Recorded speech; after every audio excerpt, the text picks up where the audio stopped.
Que Jésus-Christ, le Dieu Tout-Puissant, le Créateur du ciel et de la terre, soit une fois de plus glorifié. En ce 1er avril 2021, c'est une grâce que d'être encore vivant en ce jour. Beaucoup de gens ont fait la fête le 1er janvier 2021. Ils se sont souhaités les vœux les meilleurs. Bonheur, santé, prospérité, longévité. Mais malheureusement, leur vie s'est arrêtée en cours de route. Alors que l'année n'est pas encore terminée, il y a beaucoup de gens qui sont tombés. Et toi et moi, nous sommes encore vivants. Rendons grâce au Seigneur pour cela. Et si nous parlons de prison satanique de l'esprit, le Seigneur m'a mis à cœur que je vous fasse le partage en ce qui concerne la prison satanique de l'esprit. Tout ce que je vous dis sur cette chaîne ne m'ont pas été communiqués ni enseignés par quelqu'un d'autre, si ce n'est que le Saint-Esprit.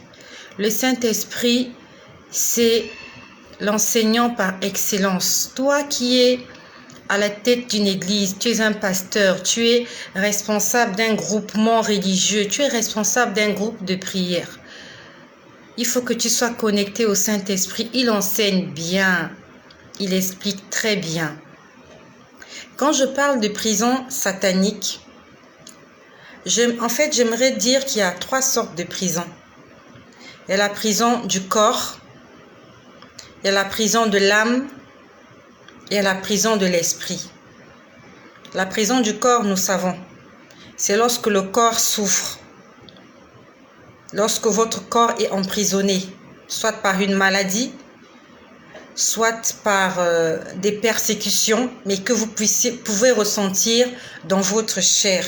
Là, on parle de la prison physique ou charnelle ou corporelle. La prison de l'âme. Quand on parle de la prison de l'âme, on parle de notre être intérieur, de notre moi, qui est emprisonné quelque part. Et on emprisonne votre âme lorsque votre corps humain n'a plus de vie. Lorsque votre corps est sans vie. Donc, lorsque votre âme sort de votre corps, si vous n'étiez pas un enfant de Dieu qui marchait dans la sanctification, et si votre vie a été écourtée par des ennemis, par des sacrifices humains, vous allez quelque part dans un endroit où vous êtes emprisonné, votre âme est emprisonnée dans cet endroit-là. Et il y a plusieurs endroits. Et aujourd'hui, je ne vais pas parler de ces endroits-là. Je sais que beaucoup de gens aiment entendre le mystère de la mort, je sais. Mais j'aimerais vraiment qu'on parle de la prison de l'esprit. Quand je parle de la prison de l'esprit, et c'est ce que je veux dire aujourd'hui,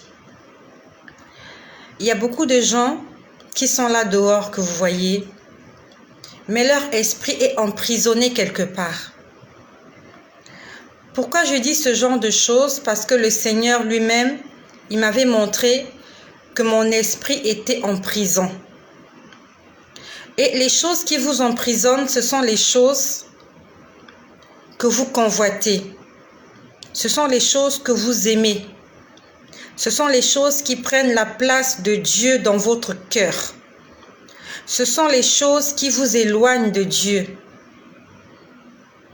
C'est là qu'on parle de la prison de l'esprit. Un soir, pendant que je dormais, je ne sais plus en quelle année ça s'est passé, mais c'était après ma conversion. Le Seigneur est venu me convertir en décembre 2017. Et vraiment, j'ai entendu beaucoup de choses. Donc, ce que je vous dis s'est passé après décembre 2017. Dans un soir, pendant que je dors, je me retrouve quelque part. C'était comme une ville. C'était comme une ville. Avec des belles maisons. C'était très beau. Les gens étaient habillés chic, bien habillés. Si vous connaissez ce qu'on appelle les sapeurs. pour mes frères du Congo-Brazzaville, du Congo-Kinshasa, ce qu'on appelle les sapeurs. Il y avait des sapeurs dans cet endroit, des gens bien habillés. Et moi aussi, j'étais à cet endroit-là. Puis après, je vois des gens courir. Les gens étaient en train de courir. Je ne sais pas d'où venaient ces gens-là. J'étais juste là, dans cette ville. Bonsoir ma sœur Ornisha. Bonsoir mon frère Pépin. Que le Seigneur vous bénisse, vous fasse du bien.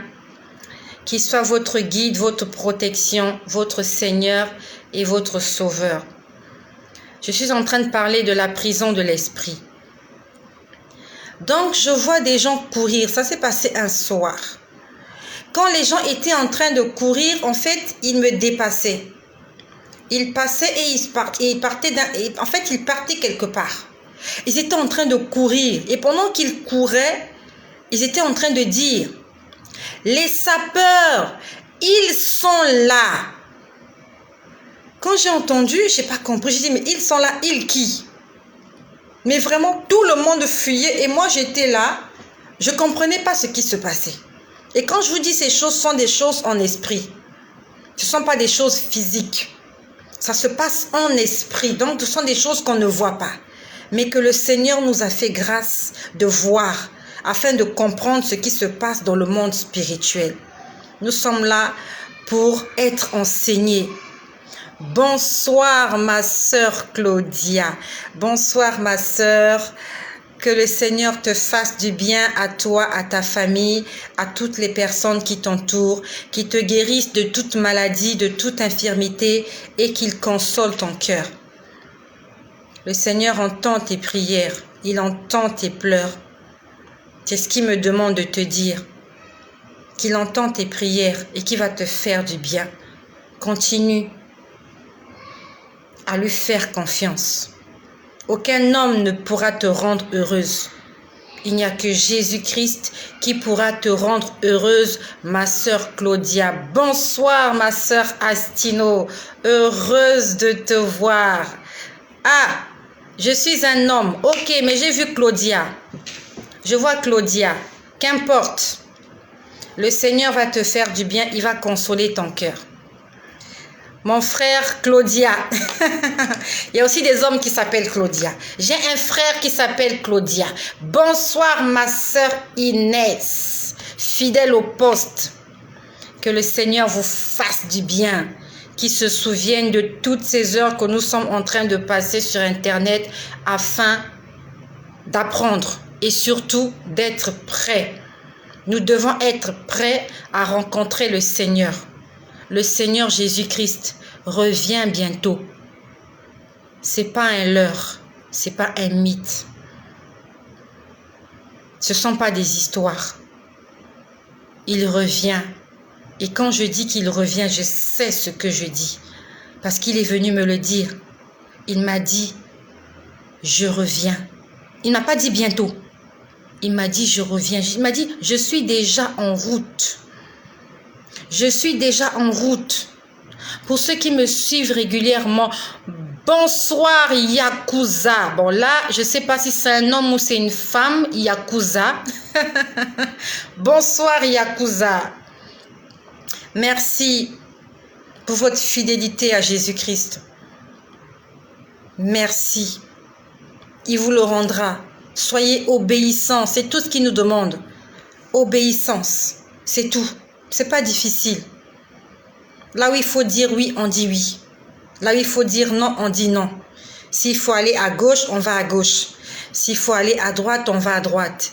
S'il faut aller tout droit, on va tout droit. S'il faut s'arrêter, on s'arrête. C'est tout. La vie chrétienne, elle est, on va dire que elle est tourmentée, mais elle est stable. C'est pas difficile. C'est pas difficile. La vie chrétienne, c'est pas difficile. La vie chrétienne, c'est juste, j'apprends à ne pas parler. C'est tout. T'apprends à ne pas parler. Tu fais comme si tu n'as rien écouté. Tout ce qui est mauvais là, tu n'as pas entendu. Tout ce qui est vilain, tu n'as pas vu, tu ne vois pas. Et tout ce qui est méchant, tu ne dis pas. C'est ça le résumé de la vie chrétienne. Je ne vois pas ce qui est mauvais, j'entends pas ce qu'il ne faut pas entendre et je ne dis pas ce qu'il ne faut pas dire. Yakuza est un homme, c'est ce que je me disais bien. Yakuza est un homme. Alors je vais continuer à parler de la prison de l'esprit. Donc je dis ce soir-là, ce sont des choses que je vois en esprit. Donc je suis là, les gens, il y a la débandade, les gens sont en train de courir et j'entends, pendant que les gens courent, ils sont en train de dire, ils sont en train de fuir quelque chose. Ils disaient, les sapeurs, ils arrivent. Et moi, j'étais là, je regardais, je voyais arriver personne, juste des gens qui couraient. Et prise par peur, je me mets aussi à courir dans le même sens. Dès que je cours, j'ai fait quelques pas, j'ai pris ma droite. C'est comme je vous ai dit, c'était une très belle ville. C'était très beau, une très belle ville. Je prends la droite. Dès que je prends la droite, je vois qu'en fait, les gens sont en train de se cacher. Il y avait des maisons. Il y avait des maisons. Donc moi, j'entre dans la première maison qui était sur ma droite. Pour me cacher aussi parce que je ne sais pas ce qui se passait. Mais les gens étaient en train de fuir. Il y avait la débandade. Lorsque j'entre dans cette maison-là, qui était sur ma droite, en fait, quand on est entré, nous étions 3. Donc, moi, je suis entrée. Il y a un monsieur qui est entré avec moi, un monsieur avec la peau métissée. Il était métisse, très grand de taille, près de 1 mètre, plus de 1,80 m. Donc, avec un petit enfant. Nous sommes entrés dans cette maison. C'était une très belle maison. En tout cas, c'était une très belle ville. Tout était beau à cet endroit-là. Les gens étaient bien habillés, les gens étaient chic-choc, les maisons étaient belles. Donc, nous entrons dans cette maison. Nous entrons dans cette maison pour nous cacher. Dès que j'entre dans la maison avait 3 pièces. Donc, le monsieur qui était avec moi, il entre dans une pièce. L'enfant aussi entre dans une autre pièce et moi, je reste dans la pièce centrale, on va dire à l'entrée. Dès que nous sommes entrés dans cette pièce s'est obscurcie. En fait, les murs ont disparu. Tout ce qui était beau avait disparu. C'était juste rempli de ténèbres. C'était ténébreux et ça s'est passé en une fraction de seconde. La seconde d'avant, les choses étaient belles. C'était beau, il y avait des belles maisons, la ville était belle. Les maisons étaient belles. Lorsque j'entre dans cette maison, c'est une belle maison. Mais dès que j'entre, la maison s'obscurcit. C'était devenu les ténèbres. Vraiment, c'était en une fraction de seconde. Et je pouvais voir des yeux. Il y avait des yeux rouges qui me regardaient. Il n'y avait que des yeux. Je voyais des yeux rouges. Il y en avait beaucoup. Plusieurs yeux qui me regardaient. C'était rouge. Et je pouvais voir des mains qui faisaient comme ça. Et j'entendais des rires. J'entendais des rires. J'entendais des rires, des ricanements.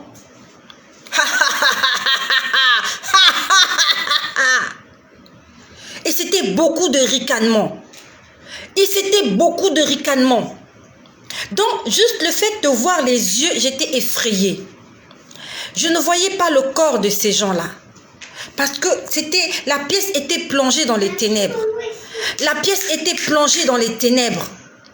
Je voyais que les yeux rouges, il y avait des yeux partout qui me regardaient. Les yeux méchants, des yeux diaboliques, des yeux sataniques. Il y en avait partout des milliers.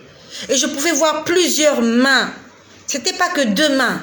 Il y en avait plusieurs qui faisaient ça. Comme vous voyez dans les films, comment on envoûte les gens. C'était comme ça. Et ils riaient, et ils riaient, et ils riaient. C'était des rires qui troublaient. Un rire qui te torture. En fait, le rire te fait peur. Et il y a plusieurs entités comme ça en train de rire au même moment.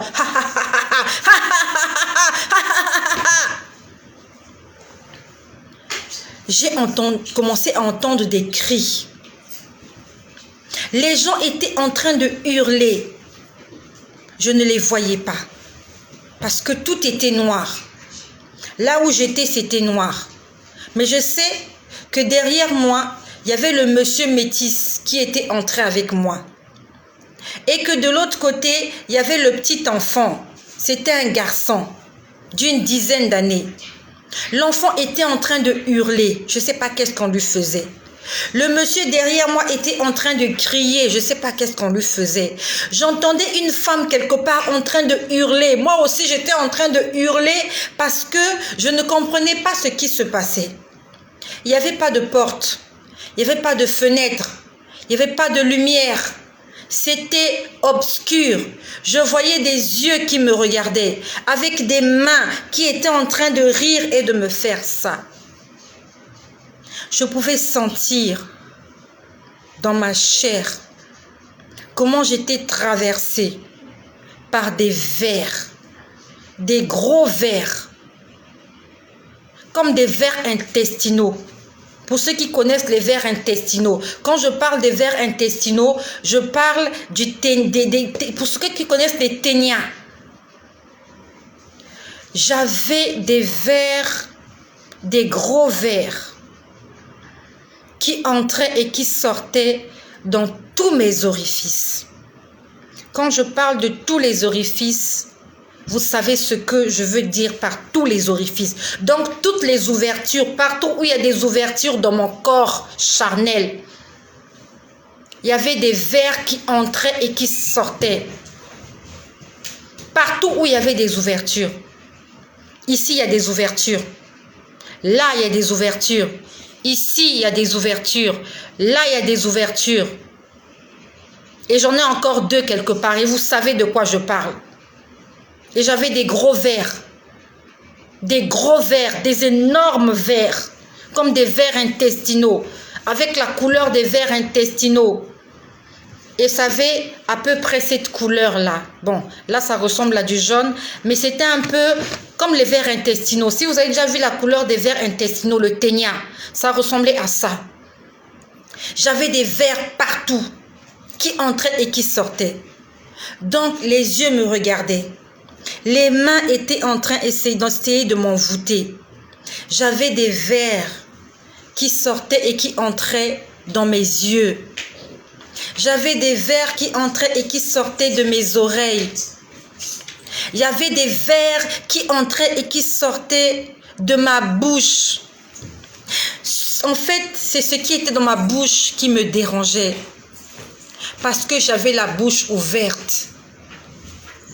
J'avais la bouche ouverte comme dans les dessins animés. Vous voyez, dans les dessins animés, il y a des dessins animés qui ont la bouche. Quand elle ouvre la bouche, c'est tellement large que vous avez l'impression qu'il y a un véhicule qui peut entrer à l'intérieur. J'étais en train de tirer. J'étais en train d'essayer de me débarrasser de ces vers-là. J'avais la bouche ouverte. Je criais. Ah! Ah! Ah! Je criais. J'étais en train de crier. Les vers ne s'arrêtaient pas de sortir. Ça sortait. Dans mes yeux, j'en avais qui entraient et qui sortaient. J'en avais partout, mais je n'avais que deux mains. Je n'avais que deux mains alors que j'ai plusieurs orifices. J'ai plusieurs ouvertures dans mon corps. Je ne pouvais pas tout gérer. Je m'étais concentrée sur ma bouche parce que je pouvais sentir les vers traverser ma gorge. Je tirais. Derrière le monsieur qui était derrière, il criait. Le petit garçon qui était de l'autre côté, il criait. J'entendais une femme, je ne sais pas, c'était crier. Elle hurlait, mais c'était tout le monde était en train de hurler. Tout le monde était en train de hurler à cet endroit. Et les yeux regardaient, ils étaient contents. Ils étaient contents. Ils riaient, ils ricanaient, ils riaient. Au fond de mon cœur, je me disais, mais comment ils peuvent rire alors que nous, on est en train de souffrir? Comment ils peuvent rire alors qu'on est en train de souffrir? J'étais en train de souffrir dans ma chair, dans cet endroit. J'ai crié, j'ai tellement crié, les vers ne s'arrêtaient pas. Les vers ne s'arrêtaient pas. J'avais l'impression qu'ils avaient des kilomètres. Je croyais que à force de tirer, ils vont s'arrêter. Ils ne s'arrêtaient pas. J'en avais dans les yeux. Mes yeux étaient ouverts, mais les vers entraient et sortaient. J'en avais dans les narines. Ça entrait et sortait. Ça ressemblait à un film de science-fiction, mais c'était réel. Je chantais ça dans ma chair. J'étais écœurée parce que les yeux qui nous regardaient là étaient très méchants. Et j'avais mal au cœur pour le petit garçon qui était en train de crier. J'ai dit, enfin, au fond de moi, je me disais, comment on peut faire souffrir un petit enfant comme ça? Au fond de moi, j'étais en train de me demander comment nous, on peut souffrir et il y a des gens qui sont contents de nous voir souffrir. Et c'est comme si j'ai entendu une réponse. La réponse m'a dit, toutes les personnes qui étaient là, ce sont les personnes qui aiment la luxure. Je te laisse aller fouiller le dictionnaire. Va chercher ce que signifie luxure. Tous ceux qui aiment la luxure sont en prison dans cet endroit. Même s'ils sont vivants sur la terre. Ils sont emprisonnés quelque part. Parce qu'ils ont fait de la luxure leur priorité. Ils aiment les belles choses et ils s'attachent à ça. Ils sont accrochés. En fait, ils se donnent pour les belles choses. Une femme qui aime se faire belle, elle passe du temps devant le miroir. Elle aime de beaux vêtements. Un homme, le monsieur qui était derrière moi, il était là parce qu'il aimait les belles voitures et les belles montres. Comment je le sais? Je le savais. J'avais une certaine intelligence, mais qui était limitée. Je savais que les yeux qui me regardaient, c'était les démons. Je savais que les mains là, c'était les mains des démons. Ils avaient des ongles lents. C'était des ongles rouges. Avec des yeux rouges. En train de rire, en train de ricaner. Tous au même moment. Tous au même moment. Et les démons ricanaient. Et les gens étaient en train de hurler, étaient en train de crier. J'étais dans cet endroit parce que j'aimais la luxure. Je ne sais pas combien de temps je suis restée dans cet endroit. Beaucoup de gens qui me connaissent, qui m'ont connue avant 2017, lorsqu'ils me voient, ils sont étonnés de ma parure extérieure. Ils sont étonnés de mon changement physique. Je n'étais jamais une femme naturelle. Je n'étais jamais naturelle. J'étais toujours artificielle. Toujours. Du lundi au lundi. Si tu voulais me voir naturelle, il faut venir chez moi. Et il faut que je sois endormie. Parce que dès que je me réveille, même si j'entends sonner à la porte, il fallait que je me fasse belle avant de sortir et me présenter devant les gens. J'aimais les belles choses. Tout ce qui est beau, tout ce qui brille. Bien m'habiller, c'est sans prétention. J'aimais bien m'habiller, j'aimais me maquiller, j'aimais bien me coiffer, j'aimais avoir de belles choses. J'aimais les belles choses. J'avais des bijoux. J'aimais me mettre là, j'en avais là sur tous les doigts. Je pouvais en avoir sur les 10 doigts. Et la façon dont ils ont disparu, je ne sais pas comment ces bijoux-là ont fait pour disparaître. Et j'étais dans cet endroit parce que j'aimais ces choses-là. La Bible nous dit dans le livre de Romains, au chapitre 6, au verset 16, il est écrit « Ne savez-vous pas qu'en vous livrant à quelqu'un comme esclave, pour lui obéir, vous êtes esclave de celui à qui vous obéissez ?» Je reprends. Je suis dans le livre de Romains, au chapitre 8, au verset 16. « Ne savez-vous pas qu'en vous livrant à quelqu'un comme esclave, pour lui obéir, vous êtes esclave de celui à qui vous obéissez. » Tu t'es livré à la télévision, tu t'es livré à la pornographie, tu t'es livré à la luxure comme moi, tu t'es livré au tabagisme, tu t'es livré à l'alcool, tu t'es livré au sexe, à la prostitution. Tu as fait du mensonge ta raison de vivre. Tu vis de mensonges, d'escroqueries, tu vis de vol. Tu es l'esclave de ces choses-là parce que tu t'es livré à eux. Et la Bible nous dit que lorsque le Fils de Dieu vient vous affranchir, vous êtes réellement libre. Donc, quand tu es sur l'emprise du péché, tu es en esclave, tu es esclave quelque part dans le monde des ténèbres. Et le fait que tu sois emprisonné dans cet endroit, il y a des répercussions dans ta vie physique. Et moi, j'étais emprisonnée dans cet endroit parce que j'aimais la luxure. Et toutes les personnes qui étaient là, je vous dis qu'ils étaient beaux, chics, mais on était tous en train de hurler, de crier. C'était le cri de notre âme. Et si Jésus revenait, même si tu es un enfant de Dieu, mais étant donné que tu es esclave de quelque chose qui t'éloigne du Seigneur, tu ne seras pas enlevé. Quelque temps plus tard, le Seigneur m'a montré l'état spirituel d'une personne que je connais. C'est une personne que je vois tous les jours parce que nous travaillons ensemble. Le Seigneur m'a dit, regarde comment est cette personne. Cette personne était dans une prison et dans cette prison, il n'y avait que des femmes. Ces femmes-là étaient bien habillées. Il y avait des grandes femmes. Quand je dis des grandes dames, des femmes de chefs d'État. Des grandes femmes élevées dans ce monde. Elles étaient emprisonnées dans cet endroit parce qu'elles sont accrochées aux belles choses. Et elles étaient bien habillées, très bien habillées, bien coiffées, bien maquillées. Et elles étaient là, elles tournaient toutes en rond. Toutes en rond, elles étaient en train de tourner en rond les unes derrière les autres. En train de tourner, c'est comme si elles tournaient une table ronde. Il m'a dit, tu as vu toutes ces femmes, elles sont dans la prison du bien-être, du paraître. Elles font attention à leur personnalité, elles font attention à leur teint, à leurs boutons, à leurs taches. En fait, elles sont devenues idoles de ces... En fait, elles idolâtrent ces choses-là. Elles vont sur Internet, elles regardent le vêtement. Quand elles voient un vêtement, il faut qu'elle achète. Quand elle a acheté, elle n'est pas satisfaite. Il faut qu'elle prenne la chaussure qui va avec. Il faut le sac qui va avec. Il faut la montre qui va avec. Il m'a dit, regarde, elles sont en prison, elles ne peuvent pas évoluer. Il m'a dit, toutes ces personnes-là ne m'appartiennent pas. Toutes ces personnes ne m'appartiennent pas parce que ils ne sont pas esclaves de Jésus. La Bible nous dit, dans le livre de Jean, là je suis dans Romains, dans le livre de Jean, nous sommes dans Jean au chapitre 8. Dans Jean au chapitre 8, il est écrit au verset 34.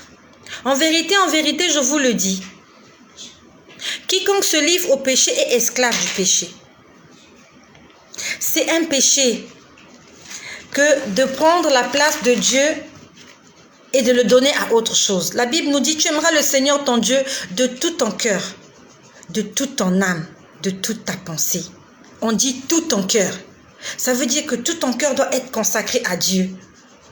Mais il y a des gens, voilà, je vois voilà, luxure, recherche sans retenue des plaisirs sensuels. Voilà. Donc, il y a plusieurs sortes de luxure. Tous les plaisirs sensuels, donc tout ce qui te procure un bien. Même quand tu suis le football. Si le football te procure une certaine jouissance, tu es emprisonné. Tu es en prison. Et tu n'es pas digne d'être appelé un enfant de Dieu. Un enfant de Dieu, c'est celui-là qui ne prend du plaisir qu'avec Dieu. Les autres choses, on peut les faire, mais on les prend pas vraiment à cœur. Tu peux suivre la télé, mais tu ne fais pas de la télé ton plaisir, quoi. En fait, si tu n'as pas suivi la télé, tu es malade. Ah, il y a la Ligue des Champions, il y a un match de football. Si tu n'as pas suivi, tu as la fièvre. C'est la luxure. Il y a un match de football qui passe. Tu es prêt à ne pas aller à l'église, à ne pas aller à la réunion de prière parce qu'il faut que tu suives ce match de football. C'est la luxure, c'est de l'idolâtrie. À ce moment-là, Dieu n'est pas ta priorité. Et c'est comme j'ai dit, nous étions nombreux dans cet endroit. Et on a comme ça plusieurs. Tout ce que tu aimes, tu n'arrives pas à t'en passer. Une femme passe, tu n'arrives pas à regarder une femme passer devant toi. Quand une femme passe, il faut que tu la regardes. Il faut que tu la déshabilles du regard. Il faut que tu lui parles, que tu la dragues, que tu lui fasses la cour. Quand tu vois un vêtement, tu dois l'acheter. Quand tu vois quelque chose, il faut que tu l'achètes. Quand tu vois quelque chose, il faut que tu le possèdes. La luxure. Et j'étais dans cette prison. Et mon esprit était torturé. Et je pouvais le sentir dans ma chair. Je criais, je criais, je criais. Celui qui était derrière moi, il était là parce qu'il aimait les belles voitures et les montres. Lui, ce n'était pas les femmes qui l'ont amené là. Peut-être qu'il vit dans la chasteté. Peut-être qu'il est fidèle à sa femme. Il n'est pas homosexuel.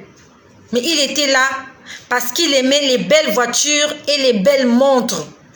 Et à cause de ça, il allait en enfer. Juste parce qu'il avait idolâtré ces choses-là. C'était ça, sa priorité. Il veut avoir de belles voitures.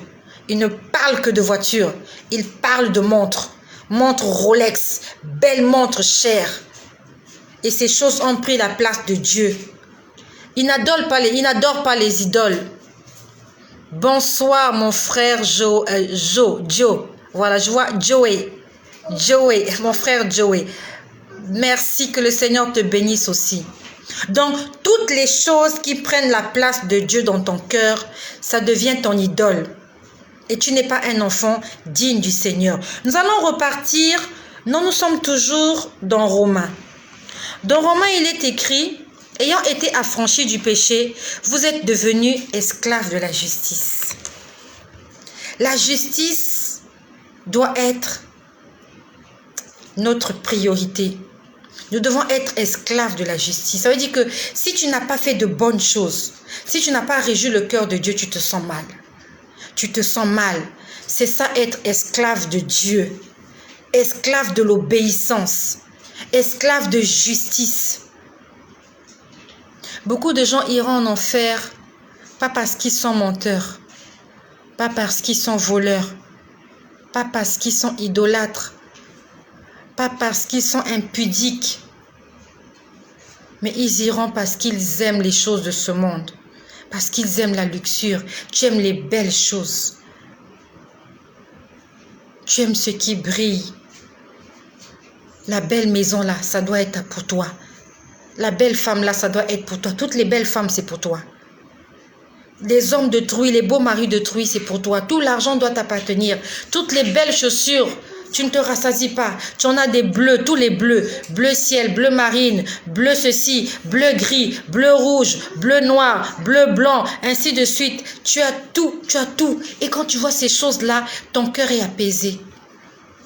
Le problème, c'est que tu ne te rassasies jamais. Tu en veux encore et encore.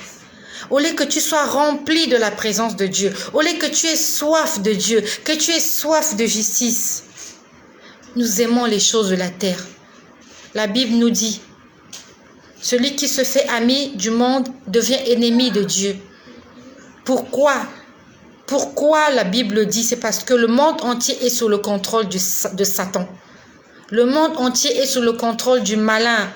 Les vêtements, la musique, tous les biens que nous voyons, la nourriture, tout est sous le contrôle du malin.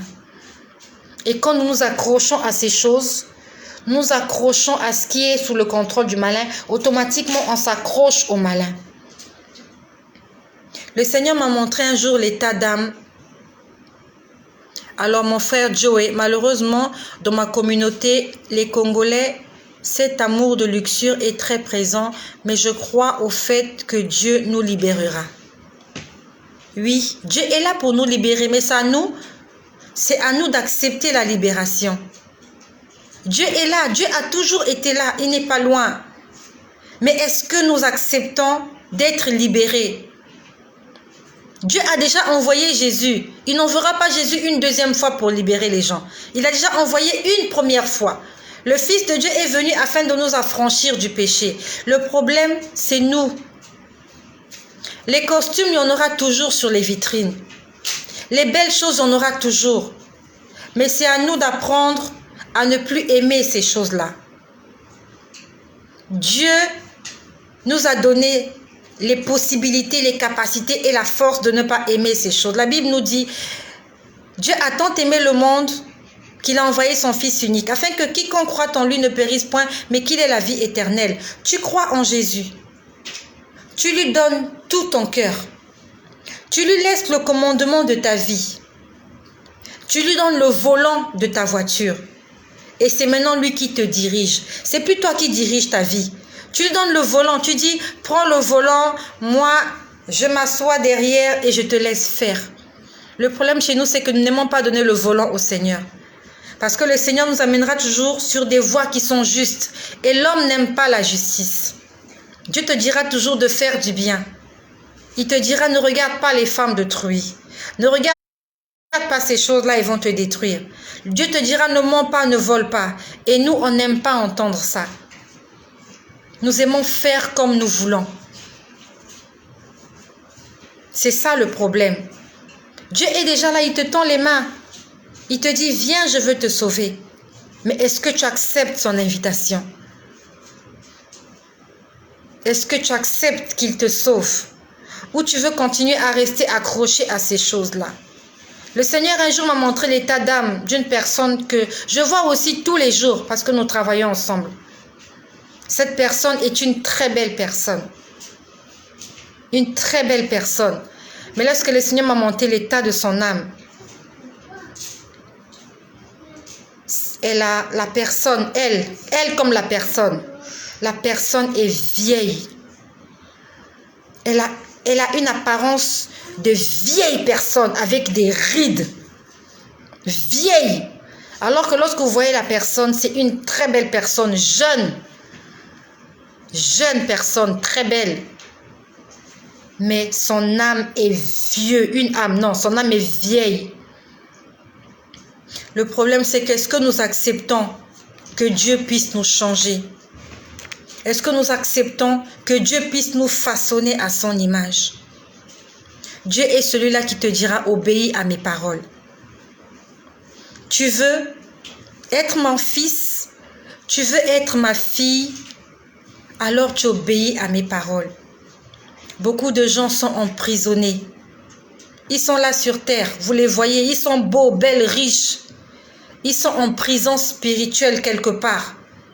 Il y a une prison spirituelle quelque part où les âmes sont capturées, sont torturées. Ça s'appelle le lieu de tourment. Il y a aussi une prison spirituelle, là où nos esprits, ce que nous aimons, ce que nous apprécions, nous poussent à nous retrouver dans ces prisons-là et nous sommes sous l'emprise du malin. Juste parce que nous avons aimé les belles choses. Dieu n'est pas contre les belles choses, mais il est contre l'amour illimité des belles choses. Dieu n'est pas contre ce que tu fais, mais il est jaloux que ce que tu fais prenne la place que lui, il doit avoir dans ta vie. J'aimerais que Joey, que tu te poses la question. Pépin, mon frère Pépin, il y a ma soeur Esther qui est là, Yakuza, Inès, Astino, Claudia, Inès, Astino, Claudia, Pépin, Ornisha. De quoi es-tu esclave?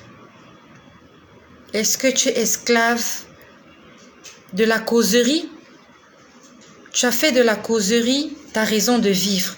Quand tu te réveilles le matin, tu vas chez la voisine, vous commencez à parler toute la journée, vous parlez de tout et de rien et des choses qui attristent le Saint-Esprit. Ou alors tu es prisonnier d'Internet. Dès que tu te réveilles le matin, tu prends ton téléphone, tu es sur WhatsApp, tu lis tes messages, après tu vas sur YouTube, tu regardes toutes les vidéos, tu vas sur Facebook, tu parles avec tout le monde toute la journée, tu vois tu passes ta vie à faire ça. Ou alors, tout le matin, dès que tu te réveilles, tu allumes la télévision, tu suis la télé toute la journée. De quoi es-tu esclave? Quand tu vas sur Internet, qu'est-ce que tu regardes? Ce que tu regardes, c'est celui-là qui est ton maître. Pose-toi la question, qu'est-ce que tu aimes regarder sur Internet? Si tu aimes regarder les vidéos qui font rire, les gags, alors tu es esclave de cette chose-là. Et est-ce que les vidéos de rire sauvent? Je ne crois pas. Si tu aimes la boxe, tu passes ta vie sur Internet, tu regardes la boxe, tu regardes la lutte, tu regardes le football. C'est ça ton Dieu. Et quand la trompette va sonner, tu ne monteras pas. Parce que ton Dieu, il est sur terre. Le football est un sport terrestre. Les vêtements, le maquillage, les chaussures, tout est terrestre. Quand la trompette sonnera, c'est ceux-là qui aiment les choses célestes qui seront attirés vers le haut. Et ceux-là qui aiment les choses terrestres vont rester. À ce moment-là, la force de pesanteur va vraiment agir. Ceux-là qui aiment les choses du ciel, ceux-là qui sont passionnés par les choses du ciel, par les choses d'en haut, ils seront aspirés vers le haut. Et ceux-là qui sont attachés aux choses du monde, tu aimes les voitures, tu aimes les femmes, tu aimes l'alcool, tu aimes le tabac, tu aimes ton travail, tu aimes la télé, tu aimes la maison, tu aimes tes vêtements, tu aimes mentir, tu aimes voler, tu aimes escroquer, tu aimes critiquer. Toutes ces choses que le monde nous offre, ça va te laisser ici. Parce que ça sera un poids sur tes épaules. Tu ne pourras pas décoller. Tu ne pourras pas monter vers le ciel. Je te laisse avec ta conscience. Qu'est-ce qui va t'empêcher de monter quand la trompette va sonner? Quand tu te réveilles le matin, quelle est ta priorité? Est-ce que c'est Dieu ta priorité? Est-ce que c'est le salut de ton âme ta priorité? Ou alors c'est la luxure, la sensualité? Tu aimes les choses, tu aimes sentir les choses, tu aimes le plaisir. Tu aimes le plaisir plus que Dieu. Alors que la Bible dit, tu aimeras le Seigneur ton Dieu de tout ton cœur. De tout ton cœur. Est-ce que tu aimes Dieu de tout ton cœur? Quand tu vas sur Internet, est-ce que tu cherches Dieu? Est-ce que tu veux apprendre quelque chose? Est-ce que tu vas écouter des prédications? Est-ce que tu vas écouter des enseignements sur Internet? Est-ce que tu vas écouter la louange? Ou alors, tu fais autre chose. Tu as entendu une prédication du pasteur Marcelo, 10 minutes. Tu dis, ok, c'est bon, c'est terminé. Voilà, j'ai eu ma dose de prédication. Maintenant, je me plonge dans la sexualité. Tu regardes le sexe, la pornographie toute la journée. Tu prends du plaisir. Et ça se manifeste dans ta chair. Si pendant que tu es en train de faire ça, si la trompette sonne, est-ce que tu vas monter ou tu vas rester dans ton siège avec ton membre viril dans ta main?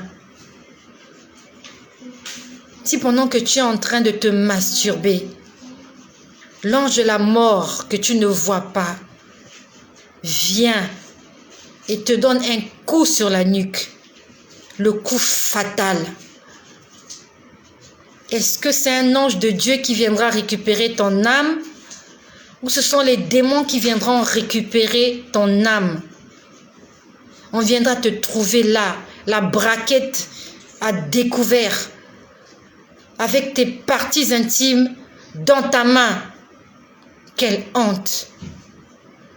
Quelle honte! Est-ce que quand la mort viendra, elle te trouvera en train de lire ta Bible, en train d'adorer le Seigneur, en train de suivre des prédications, à genoux prosternés, en train de chanter des louanges, ou bien peut-être allongé, couché, en train de prier intérieurement? Quand la mort viendra, dans quelle situation te trouvera-t-elle? Quand Jésus reviendra, dans quelle situation te trouvera-t-il? Pose-toi la question. Aujourd'hui, 1er avril, c'est pas la fin du monde. Il est 21h59, la trompette n'a pas encore sonné, Jésus n'est pas encore revenu. Mais depuis ce matin, il y a des milliers de gens qui sont morts. Ils se sont réveillés comme toi et moi. D'autres n'étaient pas malades. Ils étaient bien portants. Ils avaient fait des programmes pour ce soir. Ils avaient des rendez-vous pour demain. Ils avaient des projets pour cette fin d'année. Mais aujourd'hui, 1er avril, c'est leur date de décès. Ça sera écrit sur leur tombe. Décédé le 1er avril 2021. On ne met pas l'heure parce que l'heure, ce n'est pas important. C'est le jour qui est important. On ne met jamais aussi la raison. On ne met pas la cause. Parce que la cause n'est pas importante. Le problème, c'est que tu es mort, tu es mort. On s'en fout de la cause. Est-ce que demain, tu vas terminer la journée? Et si tu termines la journée demain, est-ce que tu vas terminer la semaine?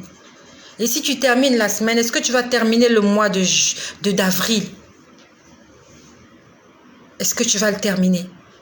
Il y a beaucoup de gens qui sont au debout aujourd'hui. Demain, le 2, ils ne seront plus là.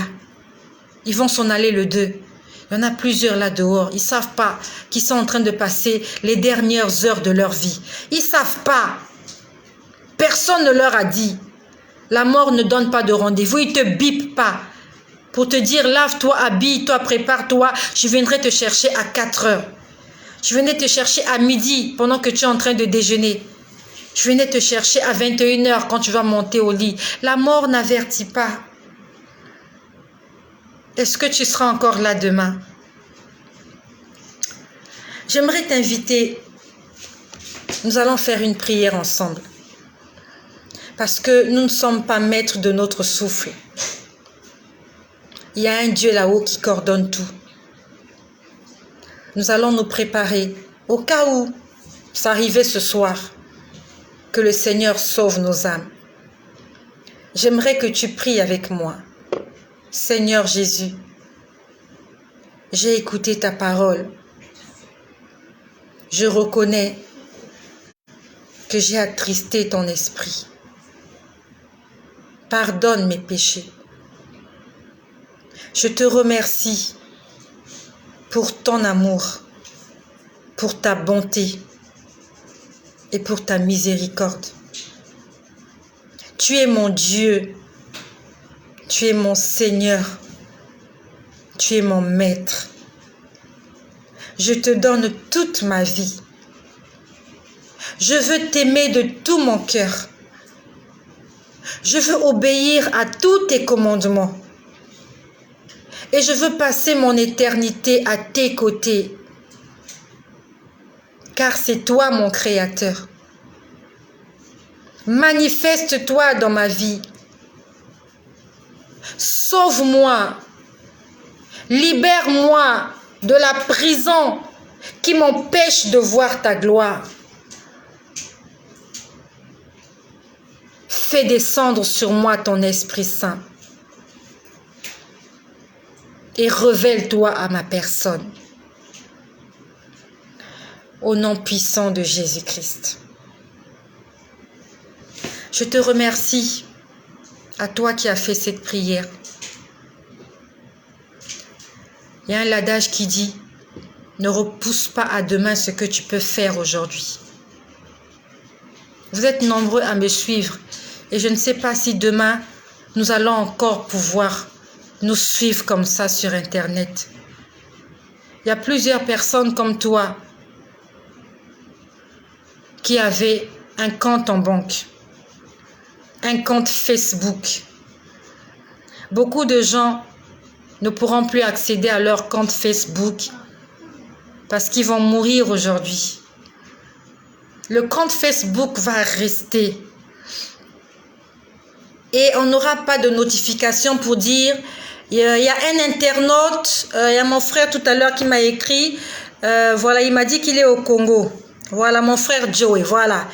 On n'a jamais une notification qui dit, au Congo, ce matin, il y a eu 150 internautes qui sont morts et leur compte est bloqué ou fermé. Non, on ne dit jamais ça. Il n'y a jamais de notification pour ça. Jamais. Hier, vous les avez vus, ils ont publié des photos, des selfies. Le lendemain, ils sont morts. Le selfie ne viendra pas te dire que la dame qui a posté hier, là, elle est décédée. Ça fait un moment qu'il y a un buzz là sur l'internet. Il y a une dame camerounaise qui a été tuée par son mari aux États-Unis. Ce matin, j'étais en train de regarder. Il y a une vidéo, je crois, ouais, c'est un enregistrement. En fait, on entendait comment monsieur et madame étaient en train de se chamailler. C'est bien écrit, je crois, que ça s'est passé une semaine avant son décès. Elle était en train de chamailler avec son mari. Ça s'est passé, je crois, aux États-Unis. C'est une dame camerounaise. Est-ce que lorsqu'elle se chamaillait avec son mari, paix à son âme, et toutes mes condoléances à la famille attristée. Une semaine avant, lorsqu'elle se chamaillait avec son mari, elle a enregistré la dispute. J'entendais le monsieur dire, oui, tu vas sortir. Il parlait de loyer. Elle disait, non, ainsi de suite, faut plus traumatiser mes enfants, quelque chose comme ça. Est-ce qu'elle savait que la semaine qui allait venir, elle serait plus là? Et qu'on allait en parler sur Internet. Et que cet enregistrement qu'elle a fait allait être écouté par des milliers de gens. C'est pour ça que le Seigneur nous apprend le pardon, la maîtrise de soi. Il y a eu de la colère. Il y a eu un manque de maîtrise. Il y a eu un manque de pardon. Il y a eu de la violence. Il y a quelqu'un qui est mort. Le monsieur est resté. Elle est partie. Si parmi les deux, il y avait un qui pouvait avoir un bon tempérament, rester tranquille, est-ce que tu es obligé de répondre quand l'autre parle? Est-ce que tu es obligé de répondre? À cause d'une réponse, tu vas recevoir un verre sur la tête qui va t'amener à la morgue. Parce que tu n'as pas su te contenir une minute. Tu n'as pas appris à fermer ta bouche. Si elle s'était tue, les choses auraient été différentes. Si le monsieur s'était tué, aujourd'hui, ils seraient toujours en vie, les deux, en train d'élever leurs enfants. Il leur a manqué la maîtrise de soi. Et c'est ça qui nous tue. Dehors, là, tout le monde a un problème de maîtrise de soi. Les gens ne se maîtrisent pas. Tout le monde est enflammé. Tout le monde est en colère. Tout le monde veut crier. Tout le monde veut parler. Personne ne veut se taire. Tout le monde veut se faire écouter. Il faut qu'on m'écoute. Non, écoutez-moi. C'est toi qui as raison. Oui, tu as raison. Est-ce que tu as besoin qu'on reconnaisse que tu as raison? Pour éviter les problèmes, pour éviter les palabres, taisons-nous. Vous qui êtes abonnés à Tu vas le leur dire, nous allons apprendre à nous taire. Mes sœurs, mariées ou pas mariées, quand monsieur parle, tais-toi. Le diable veut te tuer, il va passer par ton mari. Alors que ça avait été déjà préparé dans le monde des ténèbres, dans ta famille, avec les sorciers. Comme ils n'arrivent pas à t'avoir la nuit. Depuis qu'ils t'envoient les maris de nuit, tu ne meurs pas. Depuis qu'ils t'envoient la maladie, le cancer, tu ne meurs pas. Ils vont entrer dans ton mari. Il va faire quelque chose qui va t'énerver. Tu vas parler. Il va parler. Tu vas parler, il va parler. Il y a la bouteille qui va atterrir sur la tête de quelqu'un. Il y a quelqu'un qui va se retrouver à l'hôpital. Parce que tu n'as pas discerné que là, c'est le malin qui est en train d'intervenir parce qu'il veut voir le sang couler. Mes sœurs, apprenons à nous taire. Nous gagnons tout. Si cette sœur-là, elle s'était tue, elle aurait gagné. Elle serait toujours avec ses enfants. Elle aurait gagné. Même s'il est impudique, le monsieur, même s'il est adultère. Un jour, il rendra compte à Dieu pour son adultère. Un jour, il rendra compte à Dieu pour son ivrognerie. Mais toi, le fait que tu es resté calme, tu auras une longue vie. Tu vas faire grandir les enfants. Voilà comment les enfants sont restés. Même s'il va aller en prison. Mais il est toujours en vie. Quand il sortira de prison, il va se remarier. Il va refaire sa vie. C'est d'autres femmes qui vont élever tes enfants parce que tu ne t'es pas tue une minute. Mes sœurs, je vous en supplie. Combien de femmes meurent de violence conjugale parce qu'elles ne savent pas la fermer? Le mari parle, tu parles. Le mari parle, tu parles. Non, tais-toi. Pour tes enfants, tais-toi. Si tu veux faire grandir les enfants, tais-toi. Parce que si tu meurs, il va se remarier avec la femme là. Tu lui fais des problèmes pour la femme là. Il va t'égorger, il va te tuer, il va se marier avec elle. Toi, tu seras dans la tombe. Tes enfants seront maltraités. Laisse-le partir. Laisse-le. C'est son engin, c'est son membre, c'est son corps. Peut-être qu'il va aller se bloquer là. Il y a des gens comme ça qu'on voit à la télé, ils se bloquent. Il allait sortir avec la femme de Trouy, bloqué, zingué, cric. Laisse. Lève les mains vers le ciel, prie ton Dieu. Tu dis, Seigneur, aide-moi. Aide-moi à ne plus parler dans cette maison. Eh mon Dieu, aide-moi, pardon. Il faut m'aider. Je te donne une astuce. Dorénavant, si tu es impulsif, tu parles, tu as envie de parler quand le monsieur parle, commence à parler à Dieu. Pendant que lui, il parle, là, toi, tu dis, hé Seigneur, aide-moi. Seigneur, ferme ma bouche. Il ne te tapera pas pour ça. Il ne va rien te faire pour ça. Il va te porter main si tu l'insultes. Ne l'insulte pas. Commence à prier. Hé Seigneur, ne prie pas pour lui. Ça va l'énerver. Tu dis, Seigneur, garde ma bouche. Seigneur, j'ai envie de parler. Seigneur, parle, dis ça. Dis comme ça. Parce que je sais que je suis passée par là. Quand le monsieur parle, ça bout dans le cœur. Ça dit que c'est comme, la dernière fois, nous a dit que la colère, c'est comme de l'eau qui bout. Ça bout, ça chauffe. Il faut que ça sorte. Si ça ne sort pas, tu as l'impression que tu vas mourir. Quand tu sens que tu commences à mourir d'étouffement parce que la colère veut sortir, commence à crier. Hé Dieu, aide-moi. Seigneur Jésus, aide-moi, Seigneur, aide-moi. Seigneur, j'ai envie d'insulter quelqu'un. Hein, parle comme ça. Seigneur, j'ai envie de tuer quelqu'un ce soir. Seigneur, je ne veux pas tuer. Seigneur, je ne veux pas mourir ce soir. Aide-moi, Seigneur. Aide-moi, sinon je vais tuer quelqu'un. Tu ne l'as pas insulté. Tu es en train de prier ton Dieu pour qu'il t'aide à ne pas tuer quelqu'un. Ce n'est pas une insulte. Même s'il se met à te gifler, tu dis, Seigneur, garde mes mains parce que j'ai envie d'attraper un couteau, de poignarder quelqu'un. Seigneur, aide-moi.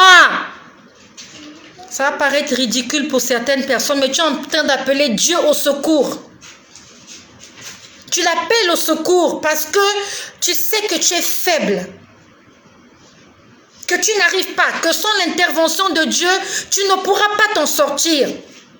Hé Dieu, aide-moi, sinon je vais empoisonner quelqu'un dans cette maison. Tu ne l'as pas insulté. Tu as demandé à Dieu de t'aider à ne pas lui mettre le poison dans la nourriture. Combien de femmes ont tué leur mari parce qu'il y a eu des colères, il y a eu des disputes et que ça s'est mal terminé. C'est le conseil que je te donne. Je sais que tu aimes répondre quand monsieur parle. Je sais. Les mamans, nous allons apprendre à nous contenir. Quand il va parler, si tu as envie de parler, commence à parler à Dieu. Hé Dieu, je vais mettre le feu ici. Dis à Dieu, Seigneur Jésus, aide-moi, sinon je vais brûler cette maison. Pendant qu'il te tape, tu continues à prier. Tu dis, Seigneur, aide-moi, sinon je vais tuer l'enfant de quelqu'un ici. Pour qu'il sache que ce qu'il est en train de faire là va te pousser à commettre un meurtre. Mais tu ne le feras pas parce que tu es en train de demander au Seigneur de t'aider. Fais cet exercice-là parce que te demander de ne plus parler, je sais que tu aimes parler. Je sais et je vois ton sourire, tu aimes parler. Quand lui il parle, là, toi aussi tu parles. quand les autres parlent, là, tu aimes te chamailler, ta bouche là parle beaucoup. Donc, comme tu aimes parler, si je te demande d'arrêter de parler, c'est trop difficile pour toi. Donc, je te laisse parler, mais parle à Dieu. Parle à Dieu, voilà. Au lieu que tu parles à ton interlocuteur, à la personne là, tu parles à Dieu. Tu dis, Seigneur, j'ai envie d'aller tuer quelqu'un ce soir. Eh, Seigneur, aide-moi. J'ai envie d'égorger quelqu'un comme un mouton. Seigneur, je veux couper la tête de quelqu'un comme on coupe le poulet. Il va arrêter de te taper, il va te regarder, il va te dire, mais qu'est-ce que tu racontes? En fait, vous allez passer à autre chose. Vous allez passer à autre chose, non pas seulement en couple, mais aussi dans la vie de tous les jours. Quelqu'un va te chercher les problèmes. Il y a des gens comme ça, ils se réveillent le matin, ils vont chercher les problèmes partout. Eh, voilà, on a dit ça sur toi, on a dit que tu as menti, et tout, et tout. Ma soeur, ne sors pas, ne va pas te chamailler. Le diable t'attend là-bas. Tu vas aller te chamailler. Ça va mal se passer. Quelqu'un va prendre un couteau. Il y aura du sang qui va couler. Quelqu'un va mourir. Un va aller à l'hôpital, l'autre à la morgue, l'autre en prison. Il y aura des orphelins, il y aura des veuves, il y aura des veufs. Donc dorénavant, quand tu es en colère, sors ta colère, dis à Dieu, Seigneur, regarde comment je suis en colère, Dieu. Pardon, il faut m'arrêter. Si tu ne m'arrêtes pas, Seigneur, je vais aller en prison ce soir. Commence à parler à Dieu. Tu dis, Seigneur, il y a un esprit mauvais. Il y a l'esprit de mort. Ça veut dire qu'il y a l'esprit de mort qui est là. Et comme il n'arrive pas à vous tuer de façon mystique, ils viennent la nuit, ils n'arrivent pas à t'avoir. Il va passer la journée par quelqu'un qui va venir te chercher des problèmes pour rien. Voilà comment tu t'es réveillé le matin sans maladie. Tu te retrouves à l'hôpital ou à la morgue parce que tu as parlé. Juste parce que tu as parlé. Tu vas aller frais. Tu vas aller frais à la morgue, sans maladie. Qu'est-ce qui s'est passé? Non, elle se chamaillait. Pendant qu'elle se chamaillait là, elle a giflé. L'autre est partie, s'est cogné la tête et elle est morte. C'est tout, c'est tout. Ah! C'est la gifle là qui l'a... Oui, c'est la gifle là qui l'a tuée. La gifle l'a tuée. Une simple gifle. Alors que parmi les deux, s'il y avait un qui avait un tempérament doux, même si l'autre est en train de chauffer, toi quand tu dis rien là, tu vas le refroidir. Et on va éviter un meurtre, on va éviter un drame. Apprends au Seigneur à fermer ta bouche. C'est très important. Là où le diable ne t'a pas eu là, il va attendre que tu ouvres la bouche pour que la personne qui est en face de toi puisse avoir le dessus, puisse avoir raison. Pourquoi vous avez fait ça? Non, elle m'avait insulté. N'insulte plus, ne parle plus, ne dis plus rien. Si quelque chose te fait mal, tu entres dans ta chambre, tu pleures à ton Dieu pour le salut de ton âme. Parce que si tu meurs pendant que tu te chamailles, c'est pas un ange de Dieu qui viendra te chercher. Si tu meurs dans une bagarre, c'est pas un ange de Dieu qui viendra te chercher, même si tu as raison. Tu étais en train de pécher à ce moment-là. Non seulement tu vas en enfer, tes enfants vont rester orphelins. Tu as fait tout ça pour rien, à cause d'une petite colère. C'est pour ça qu'on dit que la colère est une folie. Tu deviens fou, tu perds le contrôle, tu fais des choses insensées, comme un fou. Soyez bénis mes sœurs et j'attends vos témoignages, s'il vous plaît. Je suis heureuse que vous soyez toutes connectées. Merci d'être connectées. Merci de partager. Je veux aussi entendre vos témoignages. Écrivez-moi. Maman Estelle, mon mari m'a insulté. J'ai essuyé ses chaussures. Là, il comprendra que tu es devenue folle. Pendant qu'il t'insulte là, tu vas prendre le chiffon. Tu vas essuyer ses chaussures qu'il a portées. Les chaussures qu'il a portées là. Tu te mets à genoux, tu essuies. Il te dit, qu'est-ce que tu fais? Tu dis, non, j'essuie tes chaussures. Il va comprendre que tu es devenue folle. Il ne va plus rien te dire. Essuie ses chaussures. Je sais que c'est difficile pour toi. Pour tes enfants, fais-le pour tes enfants. Fais-le pour tes enfants. Il y a trop d'orphelins. Orphelins parce que maman n'était pas calme. Parce que maman parlait trop. si ton mari est ivrogne, est-ce que c'est ça la raison pour que tu lui répondes? Est-ce qu'on répond à un ivrogne? Un ivrogne, il est malade, il est fou. Est-ce qu'on répond à un fou? Est-ce qu'on répond à un fou? Si un fou te cherche les problèmes, donc tu vas te battre avec un fou dans la rue. Le diable est entré en lui pour venir te tuer. Ma soeur, ouvre tes yeux et le discernement. Cette soeur-là qui est morte aux États-Unis, ce sont ses parents. Je ne la connais pas. Elle ne me connaît pas. Je ne connais pas ses parents. Ce sont ses parents qui ont envoyé un esprit mauvais. Je dis ça parce que je ne la connais pas. Donc, ils ne peuvent même pas me porter plainte aussi. Voilà. On est ici pour apprendre. Au Cameroun, elle était déjà bloquée. En fait, on l'avait bloquée. Ce sont des révélations que je vous fais. C'est le Seigneur qui est là. Il est en train de me dire ce qui s'est passé. Au Cameroun, dans la famille où elle est la sorcellerie, ils l'ont bloquée. En fait, elle a pu s'en sortir. Se marier, sortir du pays, avoir des enfants. Ah, elle est partie là-bas. Ils vont là-bas, ils n'arrivent pas à la voir. Qu'est-ce qu'ils ont fait? Ils ont envoûté le monsieur. Comme ça tombe sur le monsieur. Hein. Qui va chercher le sorcier? On ne cherche pas le sorcier, mais le sorcier est là. Il s'est caché. On va dire violence conjugale. Voilà. Non, c'est pas violence conjugale. C'est sorcellerie. C'est pas violence conjugale. Depuis le Cameroun, il y a un esprit impur qui est allé s'aimer le trouble dans le foyer. Et comme elle n'était pas une femme de prière, elle n'a pas su voir le malheur venir. Si elle était restée tranquille aujourd'hui, 1er avril, elle serait en vie avec ses enfants. Elle aurait terminé l'année avec ses enfants. Elle aurait passé Noël, le 25 Noël 2021 avec ses enfants. Elle n'était pas dans la prière. On a envoyé un mauvais esprit. Le mauvais esprit est venu s'aimer le trouble dans le foyer. Et la Bible nous dit le malin ne vient que pour dérober, égorger et détruire. Le diable vient pour tuer. Tu te chamailles, vous vous chamaillez encore et encore. Après on dira oui, ils avaient l'habitude de se chamailler, oui, ça faisait longtemps, oui. Elle avait porté plainte, oui, qu'est-ce qu'on avait fait? Eh bien rien, c'est pas un problème de porter plainte, c'est un problème spirituel. C'est pour ça que les femmes, nous allons nous lever. On n'attend pas le 8 mars pour faire des bêtises. Nous allons nous lever dans la prière. Toi qui m'écoutes, maman, femme de famille ou qui que ce soit. Tu es une femme. Tu vas te lever dans la prière et demander au Seigneur de te donner la tempérance, la douceur, l'amour, le pardon, afin d'éviter le drame dans nos familles.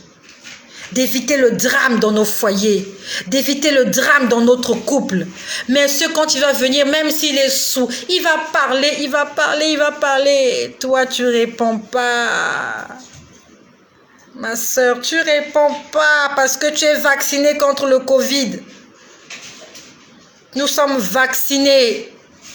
J'attends vos témoignages.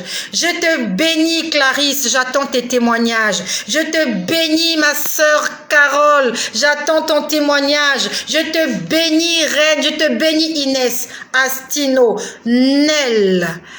Astino. Reine. Joey. Pépin, Esther, Yakuza, Inès, Yakuza, Astino, Claudia, Inès, Claudia, Astino, Claudia, Pépin, Ornisha. Nous sortons de l'esclavage, de la luxure, des choses qui prennent notre intérêt, notre attention. Des choses qui prennent notre attention mais qui nous éloignent de Dieu. Il y a des choses qui prennent ton attention, mais qui te rapprochent de Dieu. Tu écoutes de la louange, ça te rapproche de Dieu. Tu écoutes la prédication, ça te rapproche de Dieu. Tu écoutes des témoignages, ça te rapproche de Dieu. Quand tu regardes Kim Kardashian, qu'est-ce que ça te rapporte? Ça te rapproche de Dieu? Si ça te rapproche de Dieu, suis Kim Kardashian toute la journée. Si Novelas te rapproche de Dieu et permet que Dieu écrive ton nom sur son livre de vie, il faut suivre Novelas. Si le football te rapproche de Dieu, suis le football jusqu'à ce que tes yeux, à la place des larmes, qu'il y ait de la sève qui coule dans les arbres, là, que ça coule de tes yeux. Fais des choses que le Seigneur aime. Réjouis le cœur de ton Dieu. Alors il t'enverra des anges. Il t'enverra des anges. Moi, j'étais boucharde. C'est sans prétention, hein. Je parlais. J'avais la grande gueule. Le Seigneur m'a appris à me taire. Aujourd'hui, quand je parle, c'est pour évangéliser sur les réseaux sociaux. Et c'est pour faire des remarques aux enfants à la maison. Dans la rue, je parle plus. Quand j'ouvre ma bouche, c'est pour dire à quelqu'un, Jésus t'aime et il revient bientôt. Il y a de cela quelques temps de cela, je crois que c'est la semaine dernière. La semaine dernière, j'étais allongée sur mon lit. Il y avait comme un faisceau lumineux qui était comme ça, qui venait du ciel et je pouvais le voir. J'étais allongée, il y a un faisceau lumineux qui venait du ciel, vous voyez, comme les projecteurs. Vous voyez, dans les grandes salles de spectacle, ça fait plus d'1 heure que je parle. On a commencé à 21h50 et quelques. Dans les grandes salles de spectacle, vous voyez, souvent quand on éteint la lumière, après il y a une grande lumière blanche qui sort et on braque ça sur quelqu'un comme une star et tout. Donc il y avait comme un phare comme ça. C'était de couleur blanc. Il y avait comme un phare. Mais en fait, c'était sous la forme d'un faisceau lumineux. Vraiment comme un faisceau. Ça quittait le ciel et ça éclairait mon lit. Et je pouvais voir des anges faire ça, monter et descendre comme ça. Je ne sais pas qu'est-ce qu'ils faisaient, mais ils montaient. Je ne sais pas si c'était les mêmes qui descendaient, mais je les voyais monter, descendre. Ils n'ont pas parlé, ils n'ont rien dit. Je ne me rappelle pas, est-ce que j'entendais de la musique, je ne sais plus, mais vraiment, c'était la première fois que je vois cette image-là. Il y avait un faisceau lumineux qui quittait le ciel, ça n'éclairait que mon lit, ça n'éclairait pas la maison, ça éclairait mon lit. Et je voyais des anges. Il était là en bas, avec moi sur le lit. Il monte. Bon, je ne sais pas si c'est le même qui descendait. Et je les voyais en fait monter. Et c'était nombreux. Je dis, mais qu'est-ce qui se passe? Ils n'ont pas parlé. Ils m'ont rien dit. Juste qu'ils montaient et ils descendaient. Je n'étais pas en train de prier. J'étais juste allongée. Je ne sais plus ce que je faisais. J'étais juste allongée et le faisceau lumineux était braqué sur mon lit. Je ne dis pas que je suis sainte. Je ne suis pas parfaite. Je fais des erreurs comme toi. Mais j'ai appris, dès que je fais une erreur, je demande pardon. Je fais des efforts. Seigneur, aide-moi à ne plus parler. J'ai plus envie de parler parce que je sais que quand je parle, parce que moi je parle beaucoup. Quand je parle beaucoup, vous voyez, là, depuis que j'ai commencé, j'arrive même pas à m'arrêter. Donc, j'ai dit, Seigneur, j'ai pas envie de parler. Et quand je vais parler, que je dise des choses pour ta gloire. Pour que les gens qui n'aiment pas Jésus, là, qu'ils s'éloignent de moi. Je ne veux pas le Congo, ça. Je ne veux pas des bêtises. Si bien que quand quelqu'un vient vers moi, je lui dis, Jésus a dit, la personne fuit, s'en va et ne revient plus. Et je me dis, bon débarras. Un de moins. Parce que quand ils viennent là, c'est pour t'apporter des nouvelles qui vont te faire pécher. Il y a quoi? Oh non, on a dit, on a fait. Ah, ok. Bon, Jésus a dit, hé, toi avec ton Jésus là. Oh, amen, faut partir. Un de moins. Un de moins. Chassons-les avec la prédication. Si tu veux apprendre à vivre dans la sanctification, quand ta voisine viendra le matin, commence à chanter. Eh, voisine, comment tu as passé la nuit? Est-ce que tu as prié ce matin avant de te réveiller? Ah, Jésus est bon, hein? Qu'est-ce qu'il y a? Ah, mais cette nuit, vraiment, j'ai lu Ésaïe 54, elle ne viendra plus chez toi. Elle ne viendra plus chez toi. Ça te fera une de moins, un péché de moins. Mais c'est à toi de régler ça. C'est à toi de gérer ça. Tes voisines ne vont pas disparaître du quartier parce que toi, il faut que tu sois sainte. C'est à toi d'apprendre à les tenir à l'écart. Quand quelqu'un vient chez toi, tu parles de Jésus. Comme ça, s'il est venu t'annoncer que ton mari te trompe, il ne te dira pas ça. Dès qu'il entre là, ah, tu es venu, ah, que Dieu soit loué. En tout cas, on va faire la prière comme tu es venu. Avant de parler, faisons la prière. Elle ne peut, après la prière, elle ne peut pas te dire qu'elle a vu ton mari dans une boîte de nuit. Elle ne peut pas te dire ça, c'est pas possible. Parce que, en fait, il faut qu'elle trouve un moyen pour t'annoncer ça. On ne dit pas ça comme ça. C'est toujours du genre, vous entrez dans les histoires, vous causez, après dit, hé, ma copine, tu sais quoi? C'est là qu'elle te lâche ça. Donc, ne lui donne pas l'occasion. Quand elle vient, même si tu ne lisais pas la Bible, là, quand elle vient là, hé, on va d'abord lire la Bible. Tu as lu la Bible quand la dernière fois? Ok, Chronique 22. Et David ici, elle va trouver que tu es folle. Elle va porter ses sandales, repartir chez elle. Elle ne viendra plus chez toi. Et même si ton mari te trompe, au moins ton foyer sera en paix. Tu n'es pas au courant. Et le fait que tu aies pris la décision d'obéir à Dieu, même s'il a eu le sida, Dieu ne permettra pas que tu aies le sida. Il va mourir seul. Parce que notre Dieu est un Dieu juste. Dieu est juste. Si ton mari est infidèle et que toi tu es un enfant de Dieu qui fait tout pour obéir à Dieu, même s'il a le sida, l'hépatite, toi fille de Dieu, tu n'auras pas la maladie. Parce que ton Dieu va confondre tes ennemis.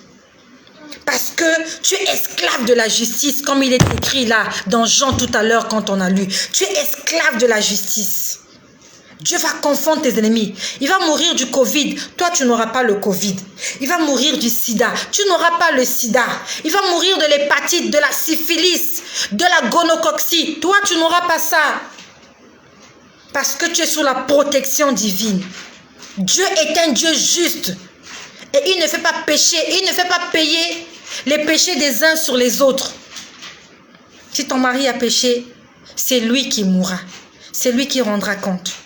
Mais si toi, tu restes intègre, juste et droite, le Seigneur te l'imputera à justice.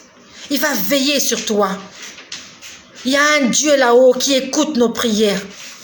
Nous avons un intercesseur auprès du Père, il s'appelle Jésus. Il dira, ma fille ne peut pas mourir à cause d'un homme insensé, à cause d'un ivrogne. Elle prie pour ce monsieur, elle prie pour le salut de ce monsieur. Mais comment il peut lui donner le sida? Non, Dieu fera en sorte qu'il ne te touche plus. Ma soeur, ne te plains pas quand ton mari ne te touche plus. Peut-être que Dieu veut t'épargner de la maladie qu'il a. C'est pas la peine d'aller criser chez la voisine. Hey, ça fait 2 jours qu'il ne m'a pas touché. Tu sais ce à quoi tu as échappé quand il ne t'a pas touché pendant les 2 jours. Rends grâce au Seigneur. La Bible dit en toutes choses, rendez grâce au Seigneur. Ça fait 1 an qu'il ne te touche pas. Dis merci. Tu ne connais pas le virus qui circule dans ses veines. Dis merci au Seigneur. Il ne te regarde plus. Dis merci. Tu es toujours en vie. D'abord, même quand il te touche là, n'est-ce pas que tu as mal? N'est-ce pas que tu as mal? Vous chamaillez pour ça, non? Alors, vaut mieux qu'il ne te touche pas? Au moins, tu auras une vie, une longue vie. En toutes choses, rends grâce au Seigneur. Tu ne sais pas ce que le Seigneur est en train de t'épargner. Ah, il ne me touche plus. Il ne dort plus à la maison. Agenouille-toi et prie pour lui. Prie pour lui. Nous allons prier pour nos maris. Nous allons prier pour nos frères. Nous allons prier pour tous ces hommes parce que Dieu a dit, je te donnerai une aide. Nous sommes là pour les aider. Et si nous sommes là pour les aider, c'est parce qu'ils ne peuvent pas se débrouiller tout seuls. J'ai envie de dire un mot qui n'est pas beau pour eux. Ils ne peuvent pas se débrouiller tout seuls. Trouve le mot là. Voilà, c'est le mot là. Les hommes là, ils sont ça. Nous, on est là pour les aider parce que nous, on a le pouvoir de changer le monde. La Bible a dit, je te trouverai une aide. Nous sommes là pour les aider. Sans nous, ils sont fous. Sans nous, ils sont rien. Nous allons les aider. En commençant en priant pour eux. En priant pour eux. Parce que le Seigneur te le rendra. À ce moment-là, tu deviens esclave de la justice. Lui, il te fait du mal. Il t'insulte. Il te trompe. Il te bat. Il te manque de respect. Toi, tu le bénis. Parce que tu es esclave de Jésus. Tu es esclave de la justice. Soyez bénis chez vous. Et si ce partage t'a fait du bien, ne le garde pas seul. Il y a un bouton qui est juste là à côté. Et sur ce bouton, c'est écrit partager. Il y a une femme qui a besoin d'entendre cela. Sinon, elle va répondre à son mari demain ou ce soir et elle va se retrouver à la morgue. Des orphelins en plus. Parce qu'il y a quelqu'un que tu connais qui ne connaît pas ces vérités-là. Partage ça à quelqu'un. Il y a quelque part quelqu'un qui va mourir bientôt. On a déjà envoyé un esprit de mort dans ce foyer. Il va s'aimer la discorde. Il va y avoir du boucan. Et il y a quelqu'un qui va mourir. Partageons cela pour le salut et pour sauver nos frères et nos sœurs. J'attends vos témoignages de ce que le Seigneur nous apprend à ne plus parler. Mes sœurs, j'attends vos témoignages, s'il vous plaît. J'attends vos témoignages. Merci pour les cœurs, merci pour les j'aime. Toi qui es en train de faire les cœurs et les j'aime, j'attends ton témoignage, que tu m'écrives. Ma sœur, il y a quelqu'un qui était venu chez moi, elle a parlé, j'ai pas répondu. Ou bien dès qu'elle vient là, tu te mets à chanter. Je veux te réjouir dans le Dieu de mon... Ça décourage, hein? Quelqu'un qui vient pour te taper, toi tu te mets à chanter. Je veux me réjouir dans le Dieu de mon salut. En Jésus mon roi. Elle est en train de parler. Hey, alléluia, alléluia. Elle va partir d'elle-même. Elle ne te dira rien, elle ne reviendra plus. Même si elle a raison. Accepte ton tort. Je veux me réjouir dans le